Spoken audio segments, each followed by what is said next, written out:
আসসালামু আলাইকুম প্রিয় দর্শক, আমন্ত্রণ জানাচ্ছি ডেইলি নিউজ 24 এর এখনকার আয়োজনে। প্রথমেই জানিয়ে দিব সংবাদ শিরোনাম, পরে বিস্তারিত। তারপর জানিয়ে দিব চীনের প্রেসিডেন্ট শি জিনপিং এর সঙ্গে প্রধানমন্ত্রী শেখ হাসিনার বৈঠক। বন্ধুর মুঠোফোনে ছিল প্রেমিকার ছবি ভিডিও, ফেরত না দেওয়ায় বন্ধু খুন। কোটা সংস্কারের দাবিতে ঢাকা ময়মনসিংহ মহাসড়ক অবরোধ করে বিক্ষোভ সমাবেশ। সর্বশেষ জানিয়ে দেব 7.5 ঘন্টার পর সায়েন্স ল্যাব মোড় ছাড়লেন শিক্ষার্থীরা।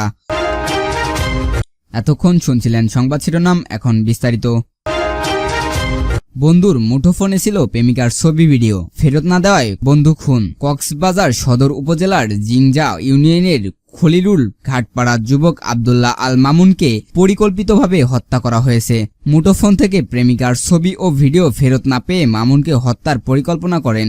আজ সংবাদ সম্মেলন করে এ তথ্য জানিয়েছে র্যাব 15 কক্সবাজার কার্যালয়ের সংবাদ সম্মেলনে মামুন হত্যার বিস্তারিত তুলে ধরেন ব্যাটালিয়নের উপ অধিনায়ক মেজর মোহাম্মদ শফিকুল আহসান। তিনি বলেন, প্রেমিকার আপত্তিকর ছবি ও ভিডিও মুঠোফোন থেকে ফেরত না পাওয়ায় ক্ষুব্ধ শাহেদ 1 লাখ টাকায় ভাড়াটে সন্ত্রাসী নিয়োগ দিয়ে মামুনকে পরিকল্পিতভাবে হত্যা করেন। এই হত্যাকাণ্ডের সঙ্গে আর কারা জড়িত তাদের শনাক্তকরণে কাজ চলছে। র্যাব জানায়, হত্যার পর ঘটনা ধামাচাপা দিতে মামুনের হাত পা রশি দিয়ে বেঁধে রামুর রশিদনগর ইউনিয়নের খাদেমের পাড়া গ্রামের রেল লাইনের পূর্ব পাশে ফেলে রাখা হয়। নিহত মামুন খলিলুল ঘাটপাড়ার মৃত নবী হোসেনের ছেলে। পুলিশ ও স্থানীয় জনপ্রতিনিধিরা জানান, গত রোববার 10টার দিকে রামুর রশিদনগর ইউনিয়নের খাদেমের পাড়ায় রেল লাইনের পাশে হাত পা বাঁধা অবস্থায় এক যুবকের মরদেহ পড়ে থাকতে দেখে স্থানীয় লোকজন পুলিশকে খবর দেন। এরপর রামু থানার পুলিশ ঘটনাস্থলে পৌঁছে মরদেহ উদ্ধার করে ময়নাতদন্তের জন্য কক্সবাজার সদর হাসপাতাল মর্গে পাঠায়। ময়নাতদন্ত শেষে রাতে গ্রামের বাড়িতে মরদেহ দাফন করা হয়। এ ব্যাপারে রামু থানার নিহত মামুনের ছোট ভাই মোহাম্মদ সেলিম বাদী হয়ে অজ্ঞাত পরিচয় ব্যক্তিদের বিরুদ্ধে হত্যা মামলা করেন। এরপর গতকাল রোববার বিকেলে র্যাব অভিযান চালিয়ে শাহেদ হোসেনকে গ্রেপ্তারের পর হত্যাকাণ্ডের রহস্য বেরিয়ে আসে। র্যাব 15 কক্সবাজারের সিনিয়র সহকারী পরিচালক অতিরিক্ত পুলিশ সুপার মোহাম্মদ আবুল কালাম চৌধুরীকে বলেন, পরিকল্পনা অনুযায়ী 6 জুলাই রাত আনুমানিক 8টার দিকে আব্দুল্লাহ আল মামুনকে হোয়াটসঅ্যাপে কল দিয়ে শাহেদ হোসেন কক্সবাজার শহরে বাজারে আসতে বলেন। তখন মামুন তাদের বিক্রয় কেন্দ্রে ছিল। শাহেদের কথা মতো মামুন মোটরসাইকেল নিয়ে রাত 8:30টার দিকে বারছাড়া বাজারে পৌঁছান। কিছুক্ষণ পর মামুনের মোটরসাইকেলের পেছনে বসেন শাহেদ। তারপর দুজন রওনা দেন ঈদগাঁও উপজেলার কালিরছড়া বাজারের দিকে। রাত 9:30টার দিকে ঘটনাস্থলে পৌঁছালে সন্ত্রাসী শাহিন প্রকাশ লাবু ডাকাতের লোকজন মোটরসাইকেলের গতিরোধ করেন। এরপর পরিকল্পনা মতো ভাড়াটে সন্ত্রাসীরা মামুনের কাছ থেকে মুঠোফোনটি ছিনিয়ে নিয়ে শাহাদের হাতে তুলে দেন। এরপর শাহাদ মোটরসাইকেল নিয়ে কক্সবাজার ফিরে আসেন। সন্ত্রাসীরা মামুনকে হত্যা করে রশি দিয়ে হাত পা বেঁধে মরদেহ রেল লাইনের পাশে ফেলে রাখে। গভীর রাতে ভাড়াটে সন্ত্রাসীরা শাহাদের মুঠোফোন ইমো কল দিয়ে বলেন, খেলা শেষ। চীনের প্রেসিডেন্ট শি জিনপিং এর সঙ্গে প্রধানমন্ত্রী শেখ হাসিনার বৈঠক।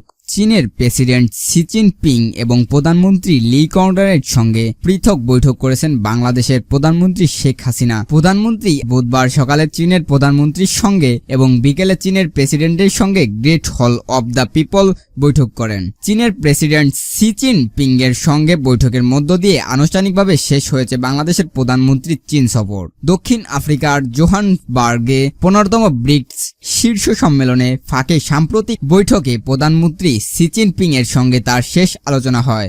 2016 সালে চীনের প্রেসিডেন্ট শি জিনপিং এর বাংলাদেশের সফরের ফলে দ্বিপক্ষীয় সহযোগিতার কৌশলগত অংশীদারত্ব পর্যায়ে উন্নতি হয়েছে।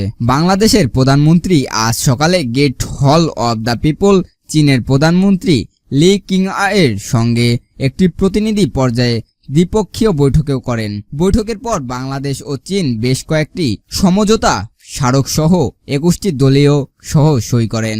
গত 21 থেকে 22 জুন ভারত সফরের 15 দিনের মধ্যে বাংলাদেশের প্রধানমন্ত্রী এই চীন সফর হয়েছে। জাতির পিতা বঙ্গবন্ধু শেখ মুজিবুর রহমান 1952 ও 1957 সালে চীন সফর করেন। তিনি মহান নেতা মাও সেংতুং এবং চৌ এনালয়ের সঙ্গে দেখা করেছিলেন। জাতির পিতা চীন সফরের পর তিনি চীনা নেতৃত্ব এবং তাদের নীতির প্রতি তার প্রশংসা প্রতিফলিত করে আমার দেখাত নয় চীন শিরোনামের একটি বই লিখেছেন। কোটা সংস্কারের দাবিতে ঢাকা ময়মনসিংহ মহাসড়ক অবরোধ করে বিক্ষোভ সমাবেশ। সরকারি চাকরিতে কোটা পদ্ধতি সংস্কারের দাবিতে ঢাকায় ময়মনসিংহ মহাসড়ক অবরোধ করে বিক্ষোভ সমাবেশ করেছেন ময়মনসিংহের 30 সালের জাতীয় কবি কাজী নজরুল ইসলাম বিশ্ববিদ্যালয়ের শিক্ষার্থীরা। আজ বেলা 3টায় 30 সাল বাস স্ট্যান্ড সংলগ্ন এলাকায় এই কর্মসূচি পালন করেন তারা। এতে ঢাকা ময়মনসিংহ মহাসড়কের দুই পাশে যানবাহন চলাচল বন্ধ হয়ে দুর্ভোগে পড়েন বিভিন্ন গন্তব্যের যাত্রীরা। পরে বিশ্ববিদ্যালয় ছাত্রলীগের নেতাকর্মীরা এসে বিকেল 5টার দিকে তাদের মহাসড়ক থেকে সরিয়ে দেন। এ সময় আন্দোলনরত শিক্ষার্থীদের সঙ্গে ছাত্রলীগের নেতাকর্মীদের মধ্যে ধাক্কাধাক্কিও হয়েছে। বিশ্ববিদ্যালয়টির আইন বিভাগের শিক্ষার্থী একরামুল হক ও কম্পিউটার সায়েন্স বিভাগের শিক্ষার্থী রায়হান ইউসুফ আলী সহ কয়েকজন আন্দোলনরত শিক্ষার্থী জানান, আন্দোলন থেকে শিক্ষার্থীদের সরিয়ে দেওয়ার জন্য নানা ধরনের পায়তারা হচ্ছে। দাবি আদায় না হওয়া পর্যন্ত তারা রাজপথ ছাড়বেন না। এদিকে আজ সকাল 10টা 50 ময়মনসিংহের বাংলাদেশ কৃষি বিশ্ববিদ্যালয়ের আব্দুল জব্বার মোড়ে 3 তিস্তা এক্সপ্রেস ট্রেন আটকে বিক্ষোভ করেন শিক্ষার্থীরা। বেলা 4টা পর্যন্ত ট্রেনটি আটকা ছিল। 7.5 ঘন্টার পর সায়েন্স ল্যাব মোড় ছাড়লেন শিক্ষার্থীরা। টানা 7.5 ঘন্টার অবরোধ করার পর রাজধানীর সায়েন্স ল্যাবরেটরি মোড় ছেড়ে দিয়েছেন কোটা আন্দোলনকারীরা। আজ বুধবার সন্ধ্যা 6টার দিকে তারা সায়েন্স ল্যাবরেটরিতে মোড় ছেড়ে যান। সকাল 10:30টার দিকে আন্দোলনকারীরা সড়কে অবস্থান নিয়ে কর্মসূচি শুরু করেন। বাংলা ব্লকেট নামের এই অবরোধ কর্মসূচির কারণে সড়কে যানবাহন চলাচল স্থবির হয়ে পড়ে। আন্দোলনকারীরা মূল সড়কে অবস্থান নিয়ে বিক্ষোভ করেন।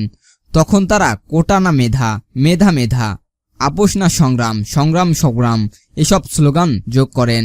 সরকারি চাকরিতে নিয়োগে অযৌক্তিক ও বৈষম্যমূলক কোটা বাতিলে এবং সংবিধানে উল্লেখিত অনগ্রসর জনগোষ্ঠীর জন্য সংরক্ষিত কোটাকে ন্যূনতম মাত্রায় এনে সংসদে আইন পাশ করার দাবিতে রাজনীতিক বিভিন্ন ধরনের গুরুত্বপূর্ণ সড়ক অবরোধ করেন শিক্ষার্থীরা। সন্ধ্যায় তারা এ সড়ক ছেড়ে যান। আজকের সংবাদ এই পর্যন্তই।